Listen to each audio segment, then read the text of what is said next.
জাতীয় সড়ক নম্বর ১৯ এ রানীগঞ্জের কাছে চলন্ত একটি সরকারি বাসে ভয়াবহ অগ্নিকাণ্ডের ঘটনা ঘটে।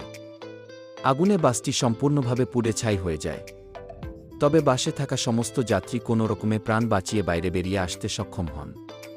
ঘটনার খবর পেয়ে স্থানীয় এক বাসিন্দা রানীগঞ্জের পাঞ্জাবি মোড় পুলিশ ফাঁড়িতে বিষয়টি জানান এবং একই সঙ্গে দমকল বিভাগকেও খবর দেওয়া হয়। খবর পাওয়ার কিছুক্ষণের মধ্যেই দমকল বিভাগের একটি ইঞ্জিন ঘটনাস্থলে পৌঁছে আগুন নিয়ন্ত্রণে আনে। ঘটনার পর থেকে বাসের চালক, যিনি ঘটনার সময় বাসের ভিতরেই ছিলেন, তিনি পলাতক রয়েছেন। এখনও পর্যন্ত তার কোনো সন্ধান মেলেনি। অগ্নিকাণ্ডে এসবিএসটিসি বাসটি সম্পূর্ণভাবে পুড়ে নষ্ট হয়ে যায়। আগুন লাগার পর জাতীয় সড়কের একাংশে যান চলাচল বেশ কিছুক্ষণ ব্যাহত হয়। পুলিশ বাসটিকে রাস্তার একপাশে সরিয়ে রেখে বাকি যানবাহনগুলিকে বিকল্প পথে চলাচলের ব্যবস্থা করে। পরে পুলিশি তৎপরতায় সমস্ত অবরোধ সরিয়ে পরিস্থিতি স্বাভাবিক করা হয়।